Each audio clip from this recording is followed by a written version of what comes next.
Hi, I'm Jason from Curated by Dapper Suave, and I'm very excited to bring our brand new podcast, Curated Stories. Each episode, we sit down with founders and creators to talk honestly about brand, customer connection, community, and what it really takes to build a business.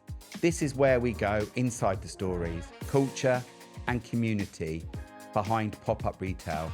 From fashion, jewellery, art, home, gifts, skincare, well-being, and food and drink, all purpose-led brands. We talk to the founders, makers, and creatives. Let's meet today's first guest. Hi, Jason. Hi, Rob. How are you? I'm very good, thank you. So can you introduce yourself and Dapper Suave?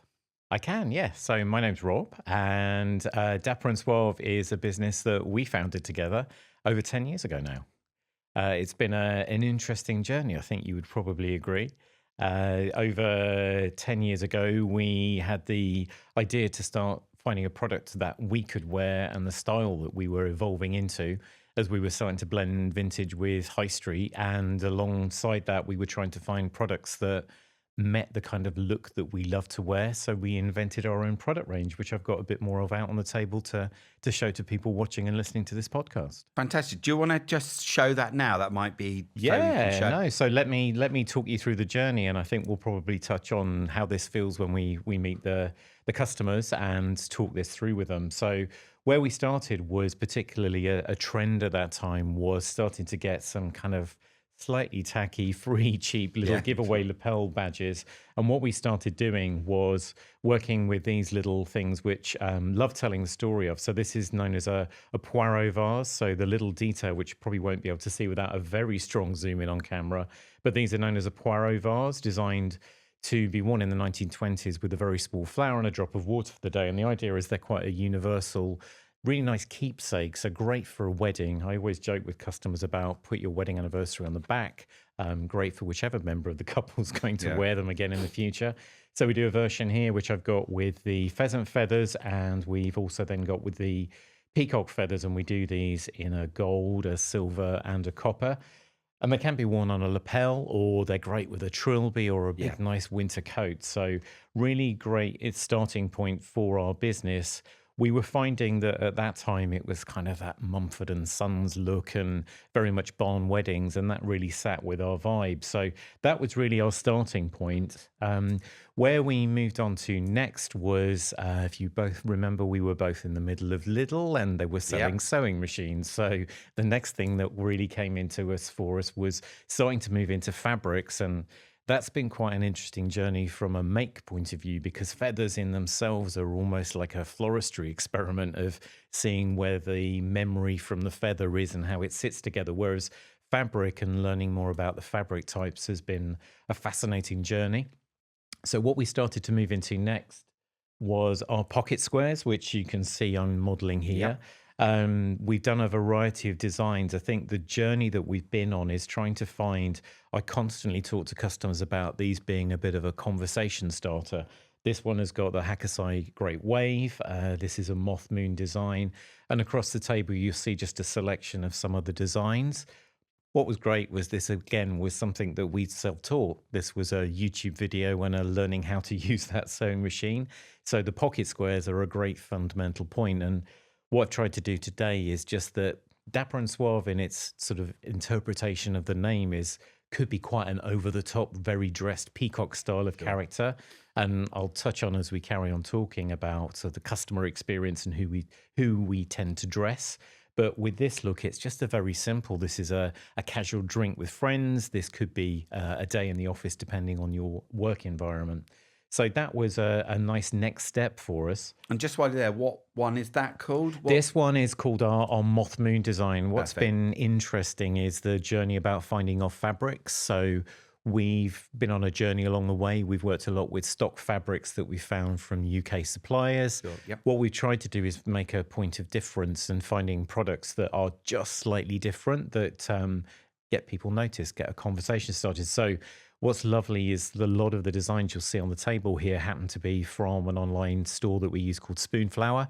And what's great is that if you sketch something on a napkin and scanned it in, I could get that printed by the meter on 18 different base fabrics, which makes this very personable and sits very well, particularly with the wedding customers.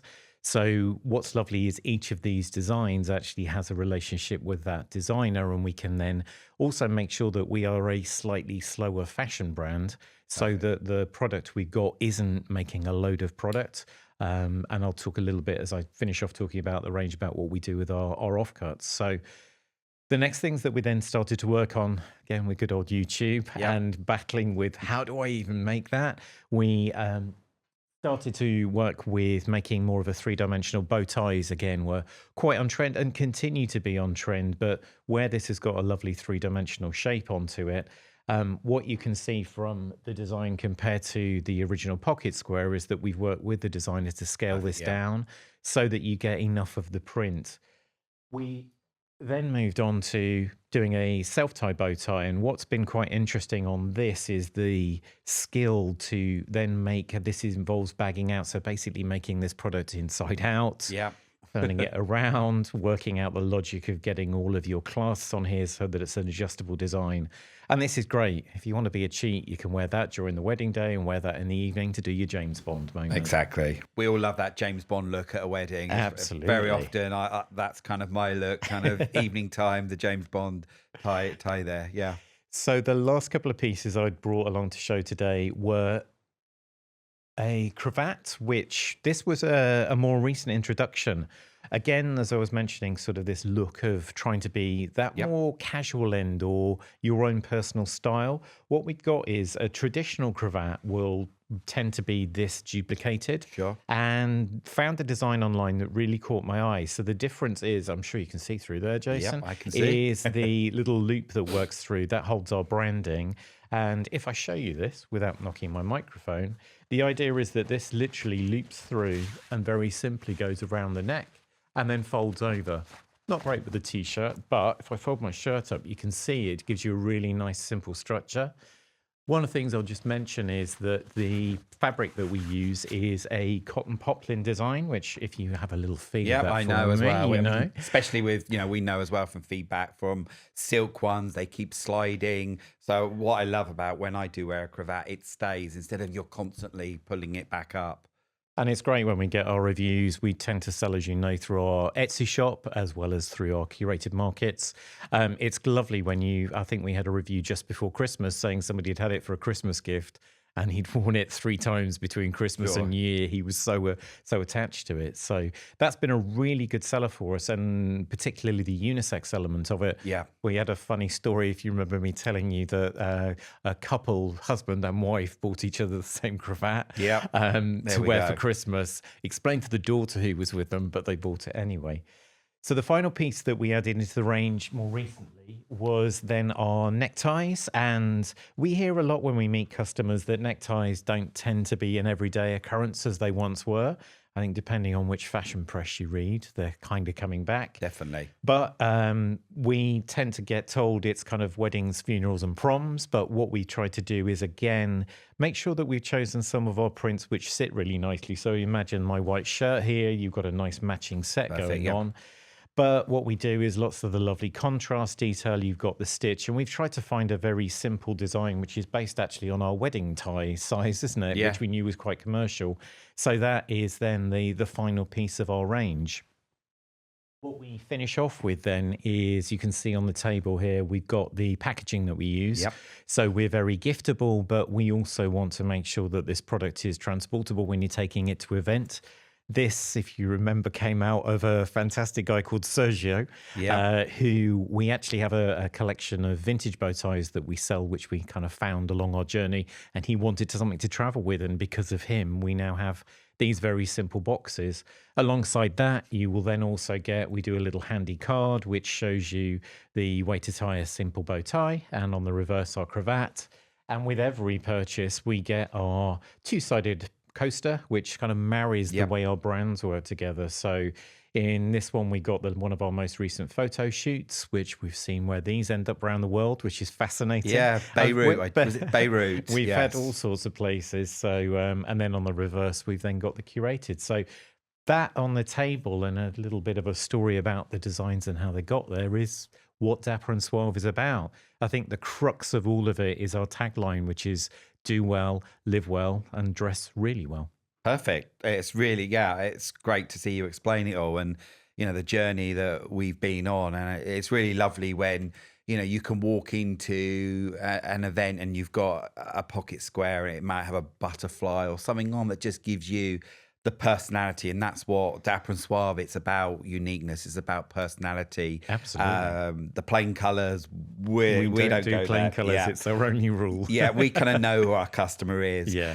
So our next question is, what do you enjoy most about the brand, like today, now in 2026, from where it was to where it is now? I think it's a great question. I think one of the things when I was thinking about the question when you'd first posed it to me was, I think the biggest thing being 11 years in on this brand is knowing what we are and what we're not. So things like planes, we're not planes. You can buy planes everywhere. Yeah.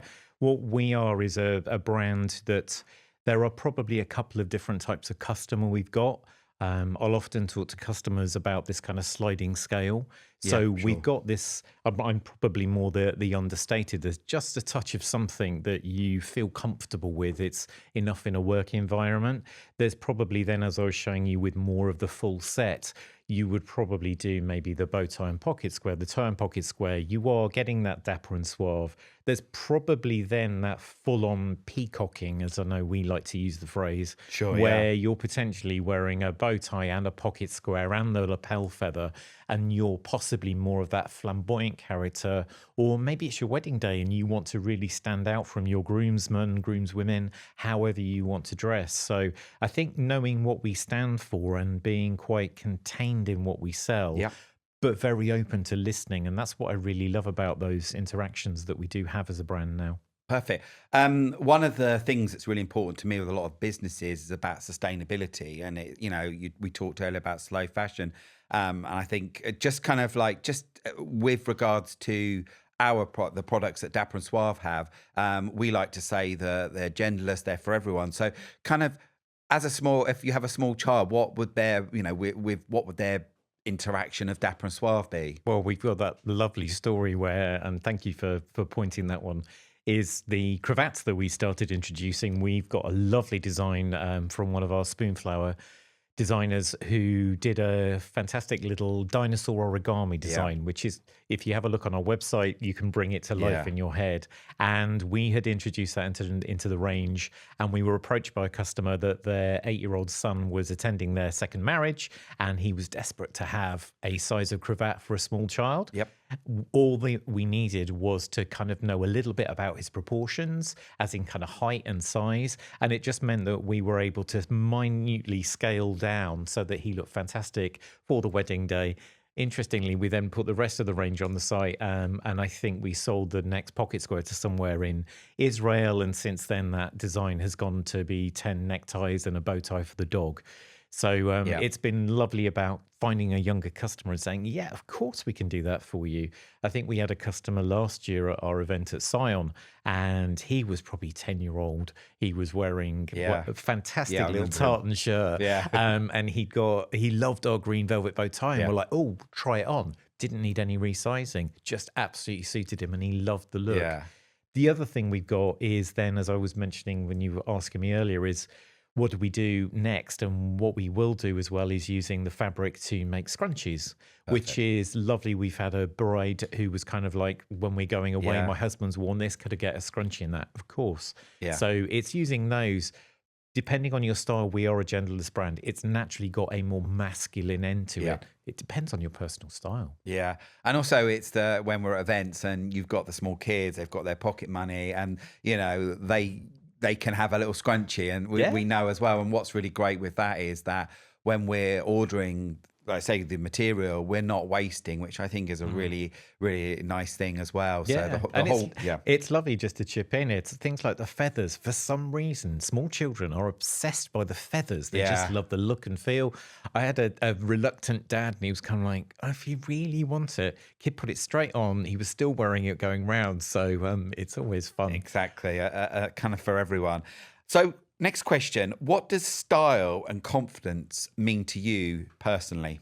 I think style and confidence, as I was dressing for today, it's something that just makes you feel good. You should feel at ease in it. I Yeah. think depending on the situation you go into, sometimes you want to dress it as your armor a little bit, kind of like, I want to look my absolute best. I think it's the whoever's version of a little black dress that makes you feel fantastic. I think I was mentioning to you as we were traveling in today that story about our friend Sean, and he was getting ready for going to a wedding. I think he was going to be the best man, and he was like, "Oh, I've always wanted to try on a bow tie," and we tried it on him, and he was literally like, I don't know if I'd suit this. I don't know. You tried on an outfit before you were coming here today, and it's kind of like, you clearly don't want to wear that Because of the body language. I always remember I was in my day job back in the day, and I was out in Hong Kong on a buying trip, and watching a woman modeling a handbag in front. I was kind of like, I've never seen anybody do that before. But you want to feel good with what you're wearing, and I've probably done it since. So I think it's finding things that maybe, I've always wanted to wear one. Try it on. Yeah. See what you feel like, kind of relax into it, and tell me about what else you're going to be wearing, and then try something. But if it doesn't feel right, don't wear it. Just make sure that your style, and I think as we're getting older, I think we are slightly braver than when we were maybe in our 20s. Yeah. In our 20s, you're trying to get something that your peer group like. Yeah. And you got stories about that. Exactly. But I think as we are getting older, it's kind of dressing the way you want to wear. Yeah. And I think we're probably in a generation, and the generations before us now, that are a little bit more like that. Yeah. It's not that you've got to dress like your mother dressed and your grandmother. Yeah. There's more an opportunity for personal style, which definitely you see with the younger generations. Perfect. And say what's really lovely about Dapper Suave is that, you can contact us directly. Like you say, we can tailor it. We had somebody the day, there we go. We haven't got that in stock. We can make that for them. So, always we're open to lots of ideas. I mean, one of the best thing was that we had a couple who were getting married. There was the dog, then the sister. The sister was pregnant. And then she had the baby, and we made the smallest bow tie for a child that was a week old. To just go on a little bodysuit. But it was great. It's what I always say when we meet customers at the markets and any event we do is, I will do my very best to give you the warmth and interest and customer service through the airwaves, and then you get the same experience. Exactly. So what's been a highlight of running the business so far? Oh, there we go. The highlights have definitely got to be, especially when we're doing a wedding order, is being part of that journey with them. We've done some in person at some of the venues where we're a preferred supplier, and what I'll always do, and we talk about it on the website, is listen to what you want, and then I will go away and give you a brief and bring you on the journey with us. So, for example, we've had, I think my favorite story I always tell is the one about the Top Gun Maverick themed wedding, with the bride going, how on earth are you going to do that? So instead of clearly not doing Tom Cruise with aviators on, was finding that design with the line frame drawings of all of the key aeroplanes, which grandma and anybody of that generation would be like, that's a really interesting design. The groom felt amazing because we'd found something that met what he really wanted to do. And it was just a lovely day. We took the stress out of it. The sad thing sometimes is you're on that journey and then you maybe get a photo back at the end, but they carry on with life. But we've had some customers who are like, I wore this for my wedding. I'd love to get another item now. And staying on that journey with them, even if it's a brief moment, it's lovely to have. I think we had a groom who said, I didn't know I could do this. And it's like, well, you can with us. Perfect, yeah. And as well, wedding fairs and things that we used to do in the past, many a time, the bride or whoever, she has this, set of what the wedding will be. And then all of a sudden, we've seen it where the groom stopped and, okay, I can have my person, bringing your personality, something about you that's special. And it could be that it's just in your pocket square. And that's a really nice, the conversations that we've had with some of the grooms. We had that amazing groom who walked in the room at that event, and it was kind of like, he's our customer. Yes. And he bought 6 pocket squares on the spot, let alone doing anything with us. And then back in my day job, the finance director was kind of like, have you got a lobster in your pocket? And it turns out her husband loves lobsters. Their wedding anniversary thing was lobsters. And she basically bought the pocket square out of my out of my pocket. It's great. Yeah, it's kind of bizarre because obviously the range that we have now, but back in the days of what we did have, and it's really lovely. You know, I know that you keep track of it, and it's really lovely to go back and see what we used to sell, the what archive, we did, yeah. you know, and you know if anyone was interested in something, whatever, we would look to try and find that, but it would still have to be in our Dapper and Suave Absolutely, kind of style. Yeah. With the dinosaurs earlier, it had to be right, origami kind of dinosaurs. It wasn't that cheap kind of tacky kind of fabric that you could get anywhere. Which and then we had that lovely one with the pirates where it was kind of like you could do pirate tattoos, you could do slightly more fun in that dinosaur origami. Equally, the dinosaur one, we'd also got that great Triceratops designer found with a little fleur-de-lis around the edge. So I think it's having people to trust you that will find something that has a Dapper and Suave taste level to the inspiration you've got, and trying to find versions of sunflowers and butterflies and things that are important. A lady bought a butterfly pocket square to wear to her mother's funeral because mother loved butterflies. And it's all of those things that really make it enjoyable. One of the highlights I'd probably with Dapper and Suave was in 2020 when we were in the pandemic. Both of us, we'd both lost our full-time jobs, but we made and sold 2,800 face masks. And it was a crazy time, but it got us through that dark time. And when Boris announced, of wearing on our wedding anniversary, and we had 45 orders come in, our 2 trestle tables in our lounge, and getting the orders out, and the stories from that, which I think we need to share again because the primary school teacher who sent us a note saying she got more of our face masks than shoes, because it made the kids feel engaged because we were doing things like ice cream. Oh, do you remember the ice cream lady as well? So there was that woman who was her local ice cream man wanted one, and she was like, "I'm going to buy them for the fleet." And 2 days later, she sent back to say he's got 2 vans. Exactly. That was it. And there was the Dallas chicken, farm. Oh, the woman who that we put the extra lining in. She'd been in London for the moon landing. She was chatting to me till all hours from America. So it's that connection's fantastic. It was a through great fabric and design. Exactly, and it was that bit of I think lockdown and the dark time we were in that we were able to give happiness to people wearing a face mask. The jewelry was big in lockdown because people could.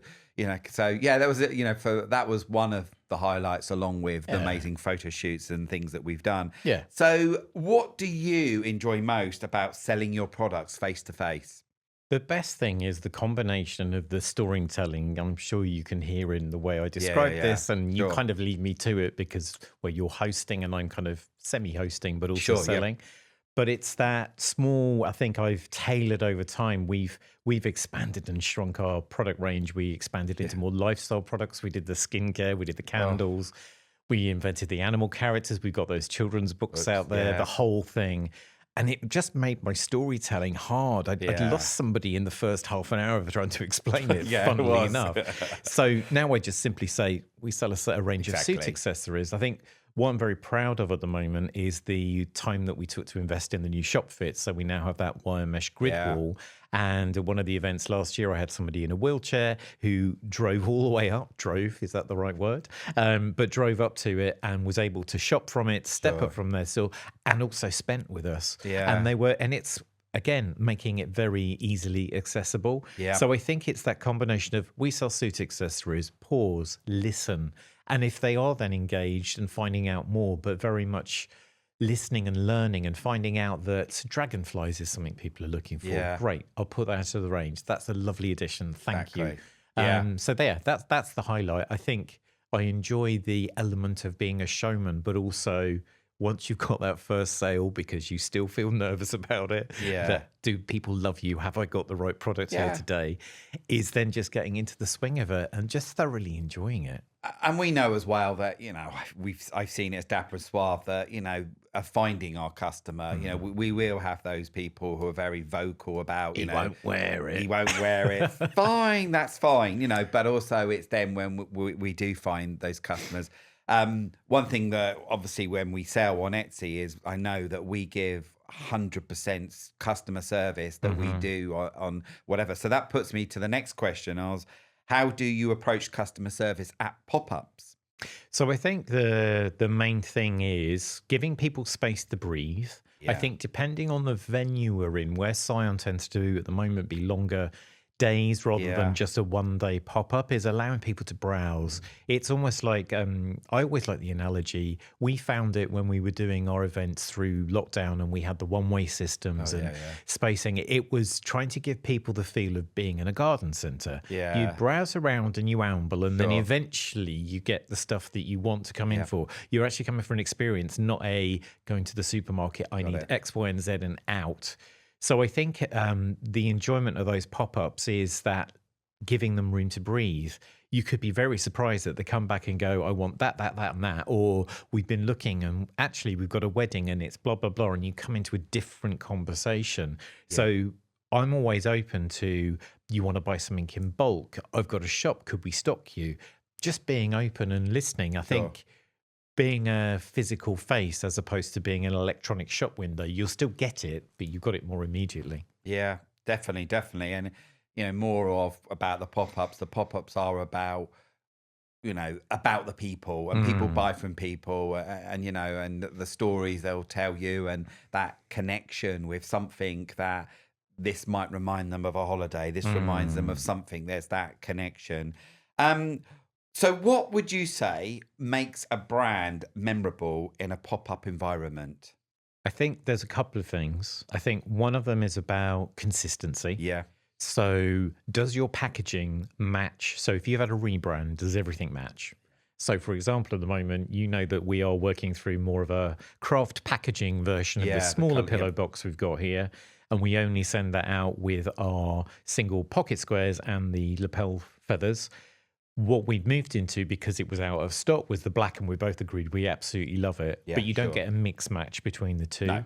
I think over time we've evolved our logo, so it's been different versions of square and long, and then we've used the tagline, and we've actually stuck with this circle, which we're very proud that we trademarked this. Yep. And had great support from the trademark people to get this actually. So the idea is that this all looks consistent, and then that matches with your website, and it matches with any print adverts that you do, so that people recognize you each time. And I've got the matching mug with Dapper and Suave on. So I think that's the first thing about making sure that your brand looks like what your name sounds like. Yes. Because I think that's something that really gets our American customers, particularly. Dapper and Suave sounds quite English. We've got some fantastic black dandies out there we get photos from with a cigar on, with a vintage bow tie, or just rocking it a slightly different way. So allowing your customer to feel like, I think I could buy from that. I think the second thing is about how you make them feel.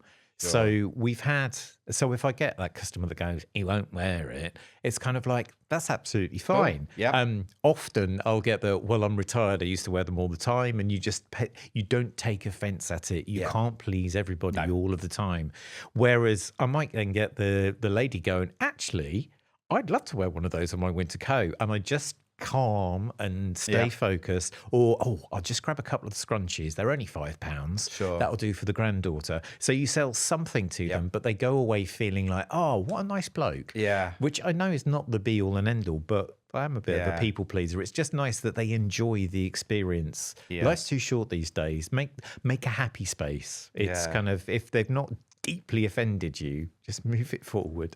And often with our sales, we sell worldwide, but when you get those UK sales, where did we meet them? Did we have those conversations at a pop-up? Did we meet them? So that's always, you kind of feel that maybe they did come along or meet and whatever. And some of the people we're starting to get for European based now, because I think the vintage bow ties, I didn't bring them today, but you can imagine they are quite a few 1960s and 70s. We do have some of them left. I think we ended up getting 4 bin bags from a shop that was closing down. But because of my first job being tie rack, which probably worth a mention, I know how to tie a bow tie. Again, that in-person theatre thing, I think I ended up selling about 6 bow ties to a guy because he was like, I've always wanted to do this. So I was like, let me show you. And I stood there and showed him.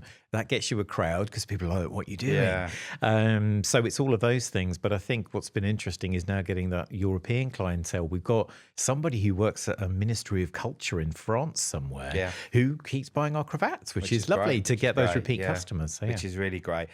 So I've just got two more questions. One of the next question is, what do you enjoy about working with Curated by Dapper and Suave? Now, be honest, you can lie, but yeah, what do you enjoy most? I love the fact the journey that Curated by Dapper and Suave has been on. Yeah. And for people who are watching this and have a look at the socials, I think you did a great post that happened to be up yesterday, which is Yeah. talking about the journey that handpicked for Yeah. Dorking, which is where we were based, Yeah. started as and then Yeah. became Curated by Dapper and Suave because of 2020 and COVID. Yeah. I think what's made it exciting is from a relationship point of view is we went to events, they weren't right. Yeah. And me saying to you, why don't we try it? You've got a background in Yeah. events, you're great at customer service, and you listened to me. And gradually over time, you started listening to yourself Yes, and definitely. believing it and seeing the journey. So I think as I was thinking about this question, it was that it's an extension of what Dapper and Suave is about. Sure. The storytelling I tend to do as like the second host at our events Yep. is that having had my head office at Debenhams after 23 years cut short was the power of a department store experience. It's still Yeah. relevant Yeah. and having us as a host brand. But what I particularly love is that the ethos of the community and the welcome and a safe space for people to come and enjoy, express, shop, enjoy. Sure. That extends from Dapper and Suave to Curated by Dapper and Suave. Yeah. And I think my favorite thing sometimes is turning up at a venue and going, oh my God, that was what was inside your head. Yeah. Because I get this stream of consciousness from you about this is blah, blah, blah. And I'm like, I'm sorry, what's your name? I know what your business is, but I Yeah. don't know what your name is. And finding things, I mean, it can be painful because you found a load of amazing things I want to buy from, but Yeah. that's the whole point. So I think it's the fact that where Dapper and Suave started from, you then extended and created this environment world, which Perfect, yeah. I'm kind of there as, I mean, we joke as I'm like your non-exec director of sounding board of things. Yeah. And I still do support from that side of things. But Yeah. what you've made live and breathe around the heart of this brand that we're equally both passionate about. Yeah, and I mean, I think it was, the whole, with Curated by Dapper Suave was for us to be around like-minded people who had a brand, a business, who had that passion, and that still is relevant today. But from it, we were able to then, put Dapper and Suave into our markets, it's a lot of the time you're there as like you say, the sounding board of these crazy ideas I have, which then come to fruition, is that the right word? Fruition, thank you. And it's great to see, and I've enjoyed the journey, and you've seen the highs and lows. Sometimes when the lows have been there, it's about the word about believing in yourself, and that is really important of going forward, especially this year more, is to blow your own trumpet and get those businesses to actually believe in themselves. I mean, if you think back, you said you were going to do this, and you always say when you say you're going to do something, you do it, and it's taken a year, but this is so exciting that this is happening. I'm very excited to be part of it. And as well, back in lockdown, there was 10 at 10. It was, I'd go live, I'd give 10 questions, and I did 100 of them, and I love every minute of getting, there's sometimes they would go, they went wrong, they went right, That's they went whole on. blooper reel in and itself. it was brilliant. And, and with it, I learned so much about delving into those brands and business and what made those. And that's what, this is what our, Curated Stories is all about. And it wasn't till, that kind of, I'm going to do something, but it's not going to be lives. It's going to be a podcast. And here we are now. So the last question to you is, what advice would you give to brands building identity through pop-ups? So we've been on an interesting journey. I think one of the things I was thinking about was the work that we did as we were coming out of lockdown of helping these small businesses who people had been made redundant. They maybe got some money. They were like, I've always wanted to do this. And then I don't know where to start. And I remember you did that great series of different training courses that we did in person. There was the social media, but also with my background with Debenhams is that I come from that background of looking at the numbers, but also thinking about how you would display that. And one of the case studies we wrote was the journey that this brand has been on. So now when you see us at a pop-up, I would like to think that we look like a shop. We look a professional brand.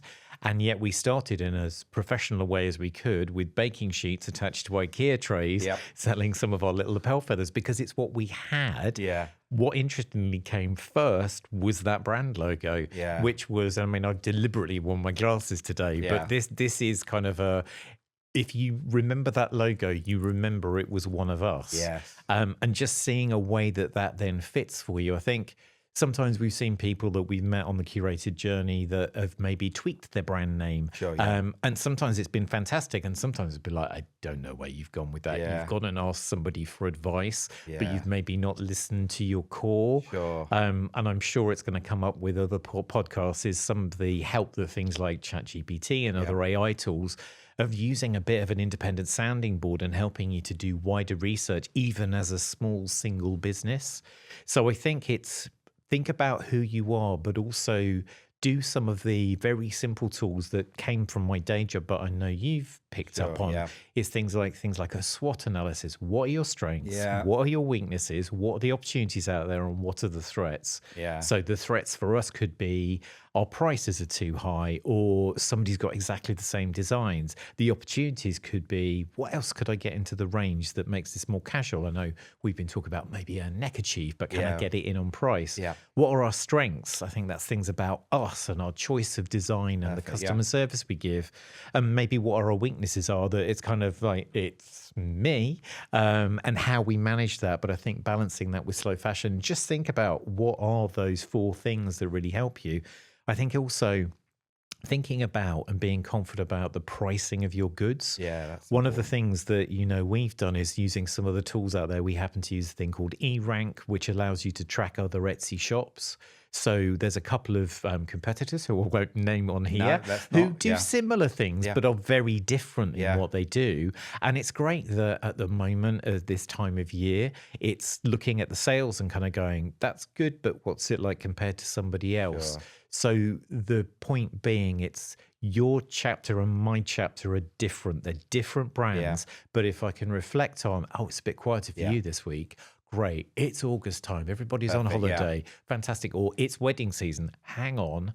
And going and checking them out and seeing what you do and making sure it's different enough, but you're inspired, but don't copy, because there's no point in that. So I think the pricing is one thing, the presentation is another thing, but probably the third thing, and I know this is something you talk to people about, is that if you've not got that background in retail, maybe you are the person who designs the artwork, but are scared stiff to sell it in front of somebody in case they hate it, which is very, very natural. I mean, I put a new design in, I hope somebody buys it, and then it hasn't sold, and then somebody will buy it, and then you're like, I did make a good decision. Sometimes you get it wrong. But if you're not the natural salesperson, find a friend who is. Find somebody who can talk for England and sell for you.